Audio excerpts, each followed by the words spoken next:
আসসালামু আলাইকুম। পাকিস্তানের উপপ্রধানমন্ত্রী ও পররাষ্ট্রমন্ত্রী মিস্টার ইসহাক দার উনি বাংলাদেশ সফর করছেন। বেশ অনেক দিন পরে পাকিস্তানের পররাষ্ট্রমন্ত্রী পর্যায়ে কোনো একজন ব্যক্তি বাংলাদেশ সফরে এলেন। এটাকে অনেকে অনেকভাবে ব্যাখ্যা করছেন। পাকিস্তানের সঙ্গে আমাদের সম্পর্ক ভালো হচ্ছে, আমাদের সঙ্গে তাদের ব্যবসা বাণিজ্য ভালো হতে পারে, এইসব তিনি আলোচনা করছেন। এবং আমাদের নির্বাচন নিয়েও নাকি ওনাদের কিছু পর্যবেক্ষণ বলছেন। আমরা বুঝতে পারি না যে পাকিস্তান আমাদেরকে কি গণতন্ত্র শেখাবে। পাকিস্তানের সবচেয়ে জনপ্রিয় নেতা ইমরান খানকে যারা জেলের মধ্যে রেখে দিয়েছে, ইমরান খানের দল স্বতন্ত্র নির্বাচন করে যায় নাকি একক সংখ্যাগরিষ্ঠতা প্রায় সবচেয়ে বেশি আসন পেয়েছে। একক সংখ্যাগরিষ্ঠ হয়নি, কিন্তু সবচেয়ে বেশি আসন পেয়েছে। তো সেই দলের নেতাকে তারা জেলে ভরে রেখেছে। এই হলো ওদের গণতন্ত্রের অবস্থা। তারা আমাদের গণতন্ত্র সম্পর্কে হয়তো সবক টবক দিবে, আমরা সেটা পেয়ে খুব আনন্দ অনুভব করব। যাই হোক, এগুলি হচ্ছে, বাট সেটা আমার আলোচনা না।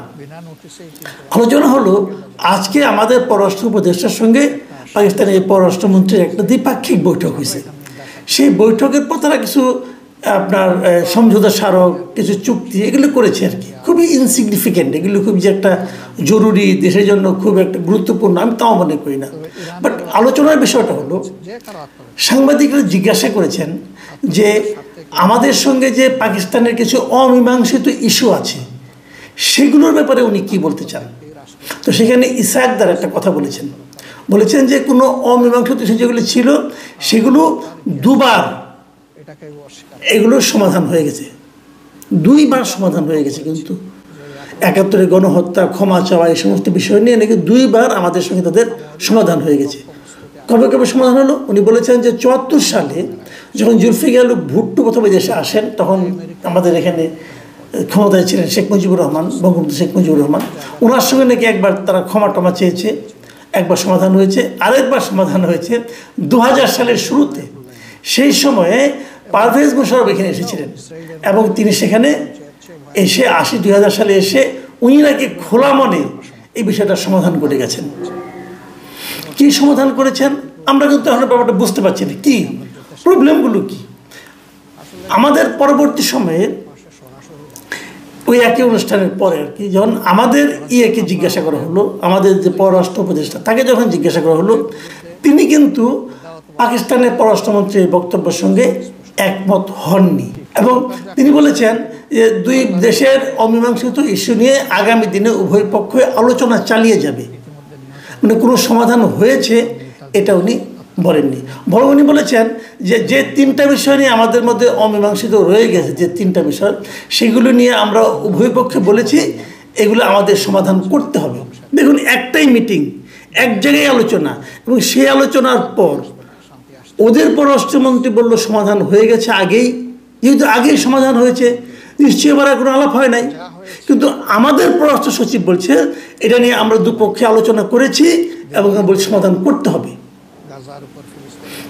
একই ঘটনা, কিন্তু দুজন দু কথা বলছেন। অর্থটা কি?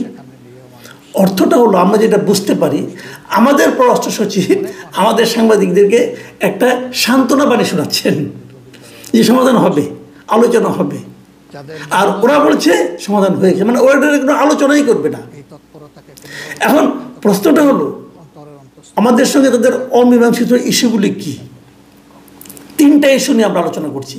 তিনটা ইস্যু আমরা বলছি তারা এগুলি কোনো গুরুত্বই দিচ্ছে না। ১ নম্বর ইস্যু হলো ক্ষতিপূরণের ইস্যু। আমাদের সঙ্গে তাদের ক্ষতিপূরণের একটা ব্যাপার আছে। তারা ৭১ সালে আমাদের এখানে যে ক্ষতিগুলো করেছে, আমাদের হত্যাযজ্ঞ চালিয়েছে, ধ্বংস করেছে আমাদের এখানে অনেক কিছু, আমাদের অর্থনীতির যে বিশাল ক্ষতি করেছে, সেগুলোর একটা হিসাব নিকাশের পর আমরা একটা ক্ষতিপূরণ পেতে পারি। এটা একটা আন্তর্জাতিক আইনের মাধ্যমেই পেতে পারি। এটা আন্তর্জাতিক আইন আছে, সে আলোচনা আমি একটু পরে আসছি। কিন্তু আমাদের খুব নিকট অতীতে আছে। কিন্তু এই যে ইরাক যখন কুয়েত দখল করেছিল, তখন কিন্তু তারা ক্ষতিপূরণ দিয়েছিল। ওই আলোচনাটা কত আমি একটু পরে বলছি, আমি আগে তিনটে ইস্যু বলে নিই। দ্বিতীয় ইস্যুটা হলো, আমাদের এখানে যে গণহত্যা হয়েছে সেই ব্যাপারে আমাদের দাবি হলো পাকিস্তান তারা দুঃখ প্রকাশ করুক, তারা বলুক যে মাপ চাক আমাদের কাছে, যে আমরা একটা অন্যায় করেছি, তোমাদের কাছে ক্ষমা চাই। ভেরি ইন্টারেস্টিং বিষয় হলো, এই বিষয়টা নিয়ে কিন্তু ইমরান খান যখন পাকিস্তানের বিরোধী দলের ছিলেন, যখন উনি প্রধানমন্ত্রী হননি, তখন কিন্তু উনি পাকিস্তানের সংসদে বলেছিলেন যে পাকিস্তান গভর্নমেন্টের উচিত বাংলাদেশের কাছে ক্ষমা চাওয়া ৭১-এর ঘটনা নিয়ে। এটাও কোনো প্রকাশ্য ক্ষমা, আনুষ্ঠানিকভাবে ক্ষমা কেউ চায়নি। ৪ নম্বর হলো, ৩ নম্বর হলো যে আমাদের এখানে পাকিস্তানের অনেক নাগরিক আটকা পড়ে আছে, যে বিহারি, আমরা বলি না যে বিহারি ক্যাম্প আছে একটা মোহাম্মদপুরে, আরও আরেক জায়গায় সৈয়দপুরে বোধহয় এরকম একটা আছে, যে প্রচুর পাকিস্তানি কিন্তু আমাদের এখানে আটকা আছে, যারা পাকিস্তানে ফেরত যেতে চায় কিন্তু যেতে পারেনি, যারা বাংলাদেশের নাগরিকত্বও গ্রহণ করেনি এখন পর্যন্ত, কিন্তু আমাদের এখানে বসবাস করছে। তো তারা তো পাকিস্তানি নাগরিক, তাদেরকে পাকিস্তান গভর্নমেন্ট ফেরত নেবে, এই দাবিটা আমরা করছি। তারা তো আমাদের নাগরিক না, তো এই ফেরত নেওয়ার দাবিটা আমরা করছি। এটা নিয়েও কোনো আলোচনা এখন পর্যন্ত হয়েছে কিনা, কোনো ডেভেলপমেন্ট আছে কিনা, এগুলো নিয়ে কোনো আলোচনা হয়নি। এই তিনটা হলো আমাদের সঙ্গে তাদের অমীমাংসিত বিষয়। এখন এই ইসহাকদার বলছেন সমাধান নাকি হয়ে গেছে। কবে হলো? যদি সমাধান হয়ে থাকে তাহলে এই নাগরিক যারা পাকিস্তানে আটকা আছে এদের কী হবে? এদেরকে নিচ্ছেন না কেন আপনি? আচ্ছা, আমি এখন বরং ওই প্রথম পয়েন্টটায় আসি, যে ক্ষতিপূরণের ইস্যুটা। ক্ষতিপূরণ কি দেয় কোনো দেশ? হ্যাঁ, দেয়। আপনাদের আমি একটা ছোট্ট উদাহরণ দিয়ে বলি, তাহলে বুঝবেন। 1990-91 সালে ইরাক কুয়েতে একটা যুদ্ধ হয়েছিল।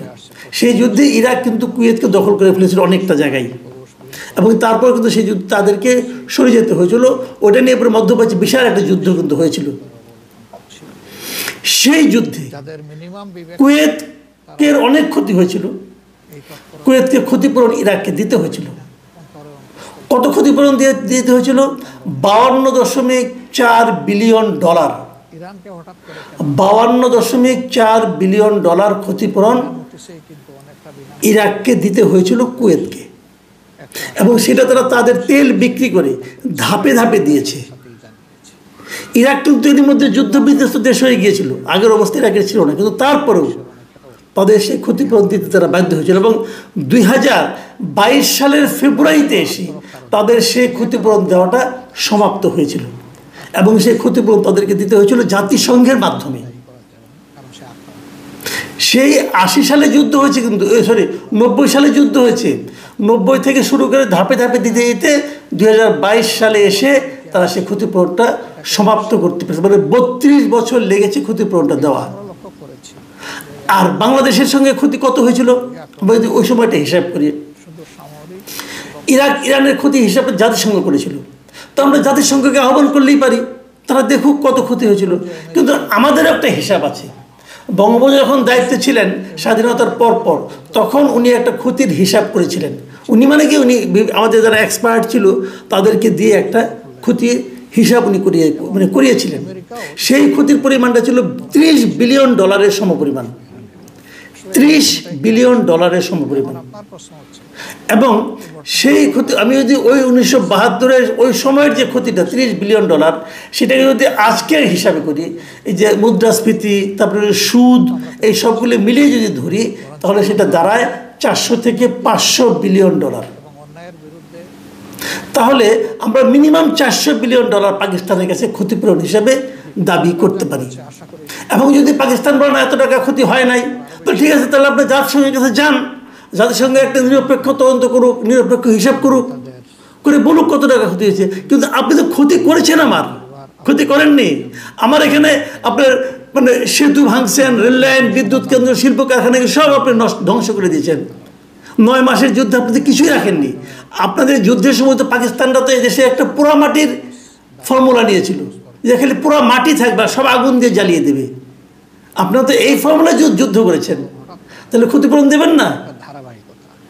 প্রয়োজনে জাতিসংঘের মাধ্যমে যান, কিন্তু ক্ষতিপূরণ ভাই দিতে হবে। আর আপনি মুখে মুখে বলবেন যে সব মীমাংসা হয়ে গেছে আর এখানে আদর আপ্যায়ন নিয়ে আপনি চলে যাবেন, ভাই এটা হবে না, এটা রিয়েলিটি।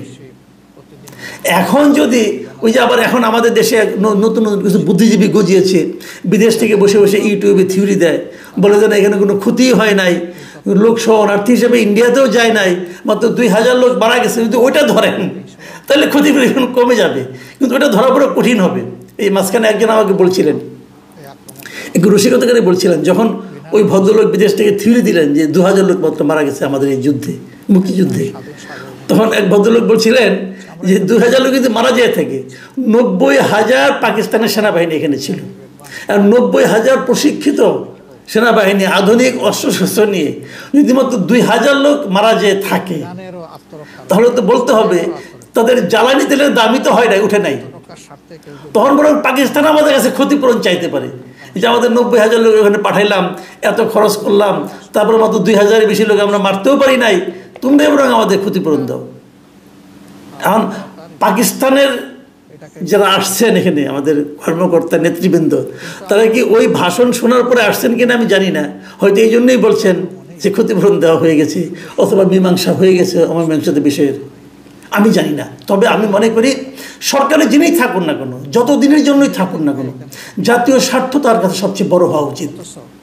এই তৌহিদ হোসেন বলুন আর ডক্টর ইউনূস বলুন, ওনারা যদি জাতীয় স্বার্থকে সমুন্নত রাখতে না পারেন, ওই যে পাকিস্তানের কাছে আমাদের 3টা অমীমাংসিত বিষয়ে সুরাহা না করতে পারেন, অন্তর্গত যদি দাবিটা চলতে না পারেন, তাহলে ভাই আপনাদেরকে আত্মহত্যা করা উচিত।